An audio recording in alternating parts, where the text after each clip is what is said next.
Bienvenidos a nuestro canal. Aquí exploramos historias bíblicas, enseñanzas espirituales y relatos que transforman tu fe. Suscríbete, activa la campana y acompáñanos en cada viaje hacia la palabra de Dios. Contexto celestial antes de la caída. Antes de que las primeras ciudades fueran levantadas por manos humanas, antes de que la guerra, el hambre o la injusticia mancharan la tierra, el cielo brillaba con un orden perfecto.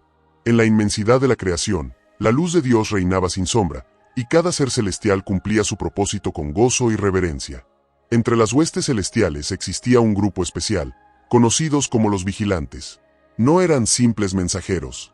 Eran guardianes designados por el Altísimo para observar el desarrollo de la humanidad, protegerla y velar porque los hombres aprendieran a vivir según la ley divina. Su misión era clara: mirar, pero no tocar; guiar, pero sin alterar el curso establecido por Dios. En este coro de guardianes sobresalía uno en particular, Semiasa. De mirada penetrante y voz firme, su autoridad era reconocida incluso entre los más poderosos. No gobernaba por temor, sino por respeto. Su sabiduría y liderazgo lo colocaban como jefe sobre muchos otros vigilantes. Bajo su dirección, el orden se mantenía impecable, y la tierra seguía su curso sin intervención indebida. El cielo, en aquellos días, era un reflejo puro de la gloria divina, sin discordia, sin ambición, sin el más mínimo atisbo de rebelión. Los vigilantes se movían como corrientes de fuego brillante, descendiendo solo cuando el Altísimo lo ordenaba, siempre invisibles para los ojos humanos. Pero en el corazón de esta armonía, algo comenzó a agitarse. Entre los vigilantes, surgió una curiosidad silenciosa, un interés cada vez más intenso por aquellas criaturas frágiles que habitaban la tierra. Los ángeles observaban cómo los hombres trabajaban, amaban, soñaban y fallaban. Entre ellos, Semiasa empezaba a sentir un llamado distinto, una inquietud que no podía explicar.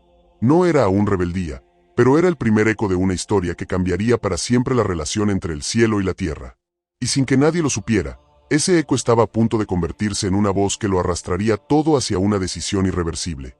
Porque lo que estaba por ocurrir en el Monte Hermón no solo rompería un pacto sagrado, sino que abriría la puerta a la oscuridad más antigua. La fascinación por la humanidad. El murmullo en el cielo crecía. Los vigilantes, desde sus alturas, observaban la tierra con más atención que nunca. Sus miradas recorrían los campos y las aldeas, viendo cómo el hombre cultivaba la tierra, cómo las familias se reunían alrededor del fuego, cómo el amor y la vida florecían bajo el sol. Pero no fue la labor humana lo que comenzó a encender un deseo extraño en sus corazones, fue la belleza de las hijas de los hombres. Tal como siglos después se registraría en Génesis 6, 1-2, ellas eran hermosas a la vista, y su gracia y ternura no tenían comparación con nada en el cielo. Sus sonrisas, sus manos trabajando, la luz del amanecer reflejada en sus cabellos, imágenes que atrapaban la mirada de los ángeles y no los dejaban apartarla. Lo que comenzó como simple admiración se transformó en tentación. La frontera invisible entre observar y poseer empezó a difuminarse. Algunos vigilantes hablaban en voz baja, compartiendo impresiones, preguntándose si acaso no sería posible unirse a ellas, ser parte de su mundo. Semiasa, el líder respetado, fue uno de los primeros en advertirles que aquello era peligroso, que cruzar esa línea sería romper un mandato del Altísimo.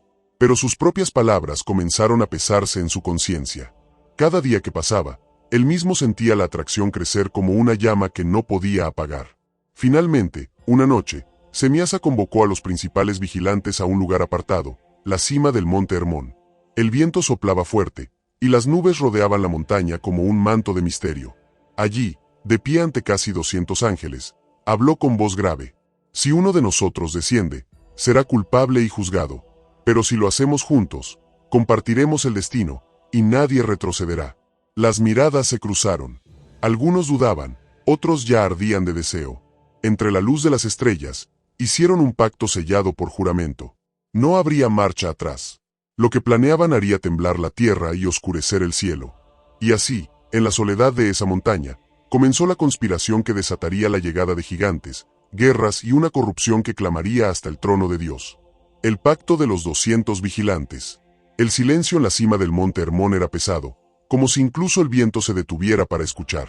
Frente a Semiasa, los vigilantes se miraban unos a otros, atrapados entre el deseo y el temor. Sabían que lo que estaban contemplando no era una simple falta, era desafiar directamente la voluntad del Altísimo. Si damos este paso, dijo un ángel de rostro sombrío, no habrá perdón. Seremos desterrados y juzgados. Las palabras flotaron en el aire como un presagio. Muchos dudaban. Algunos retrocedieron un paso. Pero Semiasa, sintiendo el peso del momento, levantó su voz. Entonces hagamos un pacto. No uno que pueda romperse, sino uno sellado por juramento eterno. Si caemos, caeremos todos. Si somos castigados, compartiremos el castigo. Era una propuesta tan audaz como peligrosa. El miedo que paralizaba a muchos comenzó a disiparse, reemplazado por la extraña seguridad que da la compañía en el error. Nadie sería señalado como el único culpable. Uno a uno, los líderes de la rebelión fueron dando un paso al frente. Entre ellos, nombres que el libro de Enoc preservaría para la memoria. Azazel, maestro de la forja y la guerra. Baraquiel, conocedor de los secretos del trueno. Cocabiel, guardián de las estrellas. Araquiel, estudioso de la tierra y sus misterios. Sariel, sabio en los movimientos de la luna. Bajo el cielo estrellado, alzaron sus manos y pronunciaron un juramento solemne, invocando a Dios como testigo. Sus voces resonaron en la montaña como un eco que no se disiparía jamás. En ese instante, la decisión quedó sellada. El monte Hermón, que hasta entonces había sido solo una majestuosa cima, se convirtió en el escenario de una conspiración celestial. Desde ese momento, sus pasos ya no los llevarían de regreso al cielo, sino a un descenso sin retorno. Y así, con el pacto sellado, comenzó el plan para entrar en el mundo de los hombres, para tomar esposas humanas y engendrar una descendencia que jamás debió existir. La unión prohibida y el nacimiento de los Nefilim. La noche en que los vigilantes descendieron, el cielo estaba despejado, y las estrellas parecían observar en silencio lo que iba a suceder. Desde lo alto, las siluetas de los 200 caídos se desprendieron como relámpagos de luz, pero al tocar la tierra, algo en ellos cambió. La gloria que antes los cubría comenzó a desvanecerse, reemplazada por una forma terrenal. Sus rostros adoptaron rasgos humanos, sus cuerpos adquirieron peso, y la pureza de su luz se tiñó de un fulgor extraño, mezcla de belleza y peligro. Entraron en las aldeas como hombres extraordinariamente apuestos, de mirada hipnótica y presencia imponente. Las mujeres humanas, al verlos, quedaron cautivadas por su fuerza y su misteriosa atracción. Nadie podía imaginar que detrás de esa perfección había una ruptura con el cielo. Semiasa, al frente, se unió a la primera de muchas mujeres que lo recibirían. Lo mismo hicieron Azazel, Baraquiel, Cocabiel y todos los demás. Las noches se llenaron de susurros, de pasiones prohibidas y de uniones que, aunque parecían amor, eran en realidad el fruto de la desobediencia. De esos encuentros nacieron hijos, pero no eran como los demás hombres. Eran gigantes. Algunos alcanzaban alturas imposibles, su fuerza superaba la de cualquier guerrero, y su hambre no conocía límite. Eran los Nefilim, la descendencia híbrida entre el cielo caído y la tierra. Al principio, los hombres los admiraban, los consideraban héroes, protectores, casi dioses. Pero pronto, la admiración se transformó en temor. Los Nefilim no conocían compasión. Tomaban lo que querían, destruían lo que se oponía a ellos, y derramaban sangre sin medida. La violencia comenzó a cubrir la tierra como una sombra espesa. Lo que había nacido de una atracción secreta ahora se convertía en un cáncer que corrompía aldeas, reinos y generaciones. Los gritos de los oprimidos subían al cielo, y el corazón de Dios se entristecía. Y mientras la sangre caía sobre el polvo, los vigilantes no se detenían, al contrario, comenzaron a entregar a los hombres conocimientos que jamás debieron poseer, abriendo aún más la puerta a la corrupción total. La transmisión de conocimientos prohibidos. La presencia de los vigilantes en la tierra no solo alteró el orden por su unión con las hijas de los hombres, también abrió un acceso a secretos que el Altísimo había guardado celosamente. Secretos que, en manos humanas, serían como fuego descontrolado. Fue Azazel quien primero cruzó esa línea. Enseñó a los hombres a extraer metales de las entrañas de la tierra, a moldearlos en armas y armaduras. Mostró cómo afilar espadas, cómo templar lanzas, cómo levantar escudos capaces de resistir golpes letales. Lo que antes era lucha con piedras y palos, ahora se convirtió en guerra sangrienta con hierro y bronce. Semiasa, por su parte, fue más sutil pero igual de peligroso. Reveló encantamientos, conjuros y la lectura de los astros. Enseñó a interpretar el movimiento del sol, la luna y las constelaciones, no como maravillas para glorificar a Dios, sino como herramientas para manipular el destino y buscar poder. Otros vigilantes siguieron el mismo camino. Cocabiel enseñó a invocar fuerzas ocultas y a predecir fenómenos celestes. Araquiel reveló los secretos de la tierra, la extracción de minerales y la manipulación de su poder. Sariel enseñó artes de adivinación, sueños y presagios. Algunos incluso mostraron a las mujeres el uso de cosméticos, pinturas y joyas para embellecerse, no con pureza, sino para provocar deseo y vanidad. La humanidad, fascinada, absorbió cada enseñanza con avidez. El conocimiento trajo orgullo, el orgullo trajo rivalidad, y la rivalidad trajo guerras. Reyes comenzaron a levantarse no para gobernar con justicia, sino para conquistar y someter. Los altares al Dios verdadero fueron reemplazados por estatuas de piedra, ídolos tallados y rituales oscuros.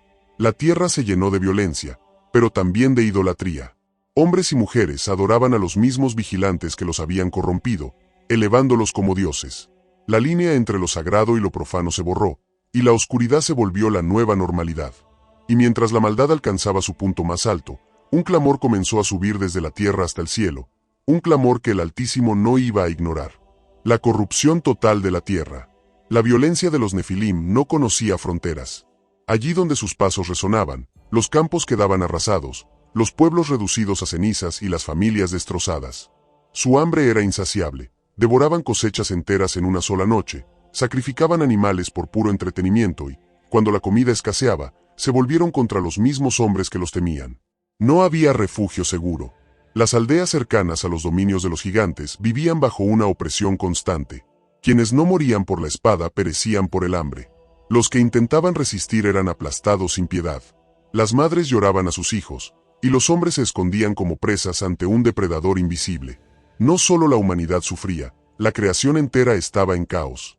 Manadas enteras de animales eran cazadas por diversión, los ríos se teñían de sangre y los bosques quedaban talados para alimentar guerras y banquetes de los poderosos. Los vigilantes, en vez de detener la masacre, se mezclaban entre los hombres, orgullosos de la fuerza de sus hijos, como si la destrucción fuese un trofeo. El conocimiento prohibido que habían dado ahora alimentaba su reinado de terror. Armas más letales, fortificaciones más imponentes y rituales oscuros que pedían sacrificios humanos. La maldad no era ya un acto aislado, era la esencia misma de la sociedad. Tal como se registra en Génesis 6:5, vio Jehová que la maldad de los hombres era mucha en la tierra, y que todo designio de los pensamientos de su corazón era de continuo solamente el mal. La tierra misma parecía gemir bajo el peso de tanta sangre derramada. El clamor subía como un rugido invisible, alcanzando el trono de Dios.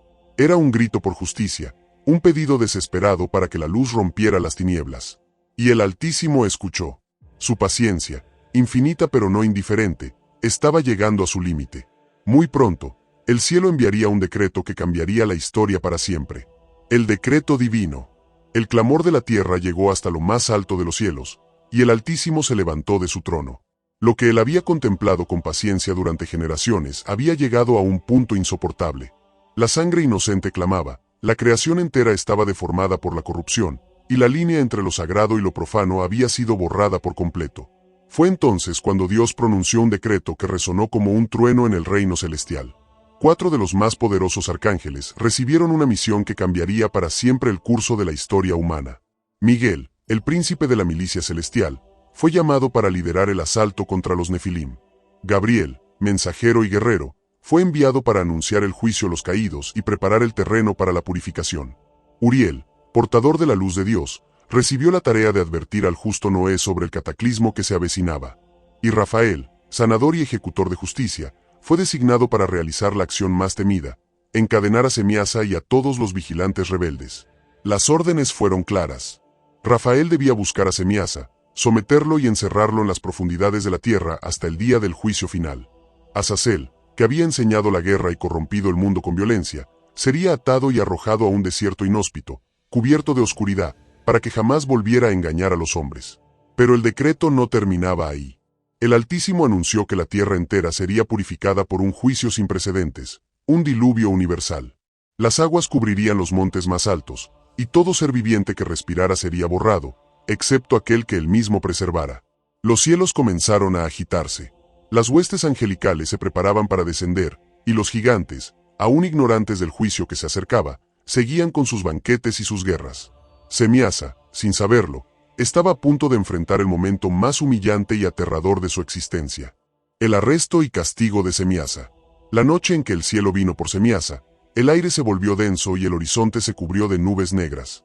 El viento rugía entre las montañas, y relámpagos caían como lanzas encendidas. Los hombres y los Nefilim, inquietos, sintieron que algo invisible se acercaba, algo que no pertenecía a este mundo. De pronto, entre la tormenta, 4 figuras de luz descendieron con una fuerza que hizo temblar la tierra. Eran los arcángeles, enviados directamente por el Altísimo. Rafael, al frente, avanzó como un guerrero envuelto en fuego puro, con cadenas forjadas en la gloria eterna.